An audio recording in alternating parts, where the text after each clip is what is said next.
হাসাদ, কোটা সংস্কার নিয়ে আপনাদের আসলে আন্দোলনের সূচনা, কিন্তু নতুন সরকার আসার পর বিষয়টা সেরকম ভাবে আলোচনায় নাই। আওয়ামী লীগ সরকার সর্বশেষ কোটা ব্যবস্থা যেভাবে বাতিল করে দিয়ে গেছিল, যে সংস্কার করেছিল, হাইকোর্ট 10% এই সেই কোটার কথা বলে, সেই ব্যাপারে আপনারা আসলে একমত কিনা? 10% আর 7% আপনারা একমত কিনা?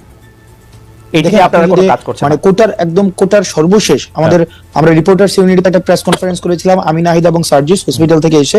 আমরা কিন্তু সেখানে বলেছিলাম যে আমরা আমাদের কোন স্টেকের সাথে আলোচনা না করে সেখানে একটা মোটা দাগে 7%-এর মধ্যে কোটা নিয়ে আসা হয়েছে। সেখানে নারী এবং উপজাতি যারা মাইনরিটি রয়েছে বা বিভিন্ন যারা অন্যান্য যারা রয়েছে তাদের সাথে কোনো ধরনের ডিসকাশনে যাওয়া হয়নি, এবং সেখানে কিন্তু আমরা সেটাকে প্রত্যাখ্যান করেছিলাম।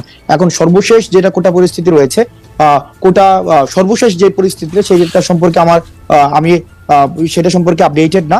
তবে আমরা এখন মনে হয় যে আমার কাছে ব্যক্তিগতভাবে মনে হয় যে নারীকে সম্পূর্ণ বাদ দিয়ে বা প্রান্তিক জনপদের যেই কোটা থাকার কথা, মাইনরিটি যে কোটা থাকার কথা, সেটা যৌক্তিক পর্যায়ে নিয়ে আসার কথা। আমরা কিন্তু বারবার বলেছি কোটা কিন্তু বাতিল চাইনি, সেটার যৌক্তিক সংস্কার চেয়েছি। এখন সেটা স্টেক হোল্ডারদের সাথে আলোচনা করে সেটা যৌক্তিক পর্যায়ে নিয়ে এসে এবং সেটা ইমপ্লিমেন্টেশন এটা খুব দ্রুত শুরু হইতে হবে। এটা এমন না যে এটা ইমপ্লিমেন্টেশন আবার অনেক আপনার কাছে কি মনে হয় যে সরকারের কোনো প্রায়োরিটি থেকে এটা আসে? আপনার কাছে কি মনে হয় সরকার থেকে এটা আসে?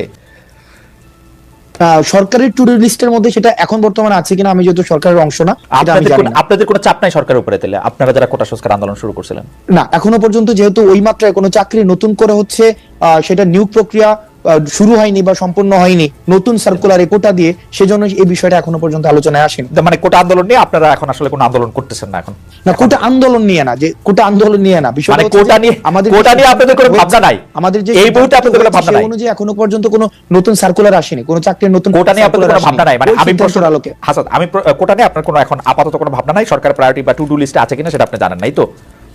যে টু ডু লিস্টে আসছে কিনা জানি না, তবে একটা বিষয় স্পষ্ট রাখতে হবে সেখানে যে যেই বিগত সিদ্ধান্তটি যেটি হয়েছে সেটির আন্ডারে কিন্তু কোনো নতুন সার্কুলার হয়নি। ওকে, ঠিক আছে,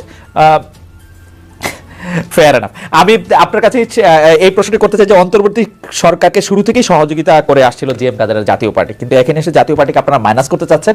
এইটার কারণ কি? এটা যদি আমাদেরকে এক লাইনে বলেন। মানে আওয়ামী লীগকে সহযোগিতা করেছে জাতীয় পার্টি, সেটি তো সবসময় ঠিক, কিন্তু আবার কোটাকারীদেরও সমর্থন করেছিল, আপনারা প্রথম কিছু সমর্থন নিয়েছিলেন। এখন কি মানে বনি বানায় হইল না, নাকি কি ব্যাপারটা কি আসলে পোষাইলো না?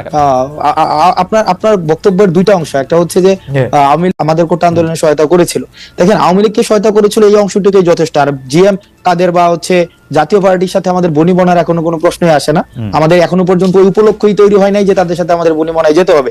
যারা এই ফেসিস্ট সরকারকে যে কোনো ফর্মেই হেল্প করেছে, দেখেন আওয়ামী লীগ হয়ে উঠতে পেরেছে কেন? এই জাতীয়